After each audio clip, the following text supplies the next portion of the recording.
All right, so students, while I'm gone today, I wanted to give you an explanation of our project so that you can get started on it and use your time wisely today with the sub.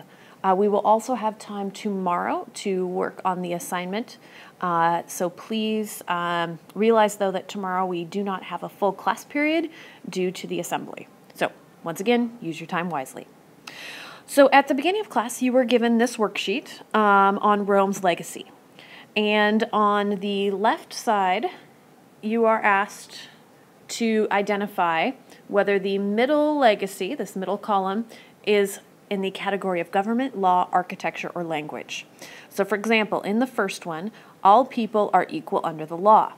Does that have to do with government, law, architecture, or language? Hopefully you paid attention to this little piece here where it said law, so that you know over here this category would be law. Okay? And then of course you're going to go to the right-hand column and talk about examples of its use today.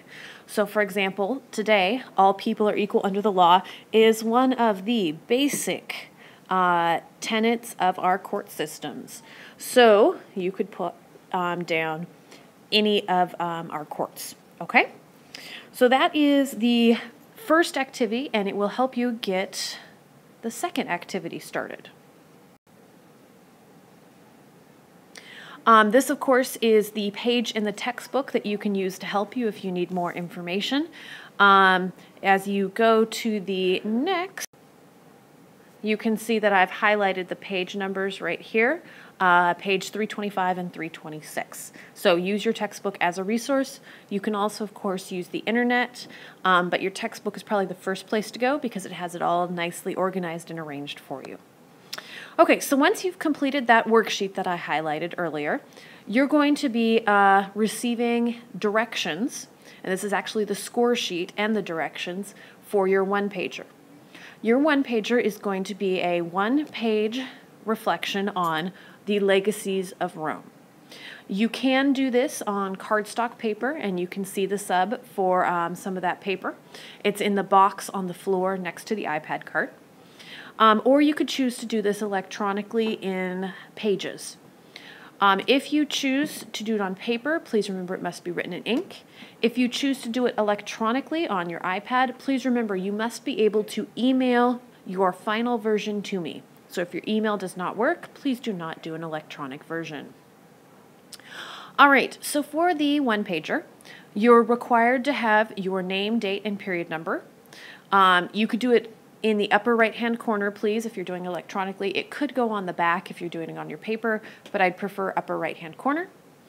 Everyone is going to have the same title, which is Legacies of Rome, and I've spelled it there for you, so please make sure that you spell the word legacies correctly.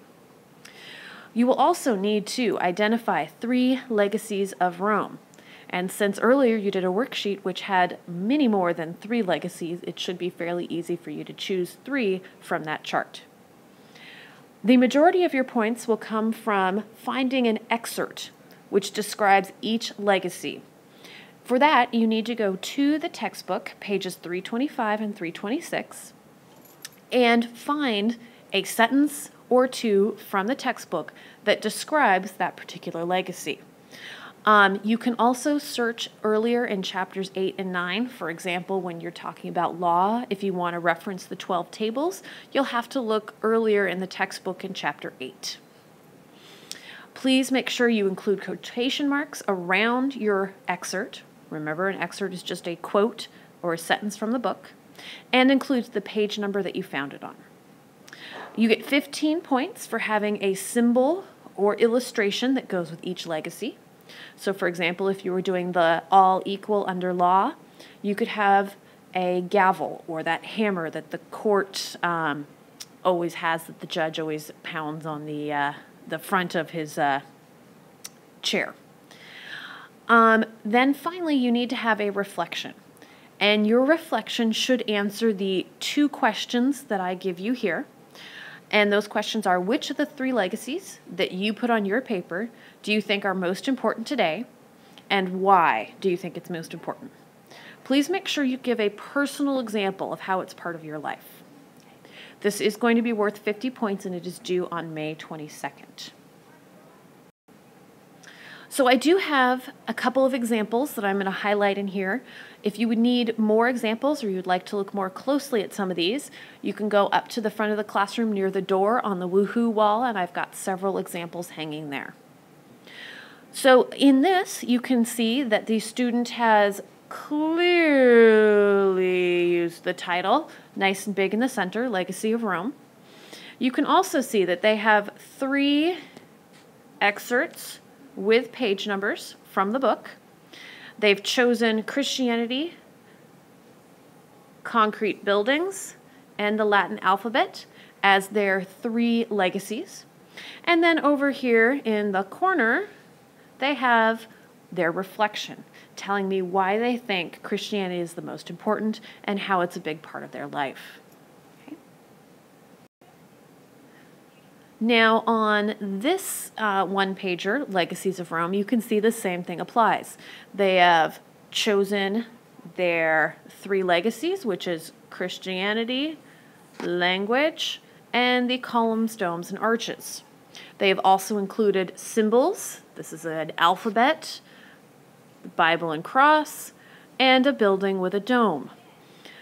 They have then written their reflection in the corner and told why it is important to them today. Okay. You'll also notice that on these 2 I've highlighted, they don't have a lot of white space. They've filled the page and set it up nicely. If you want full credit, you do need to consider how to best present it in a neat and professional manner. All right, if you have any questions, please refer to the direction sheet first, the guest teacher second, and then if you still have questions, I will be able to access my email today. So you can email me at sasmith@asd5.org. So you guys can send me questions today if you have any. All right, good luck with your assignment.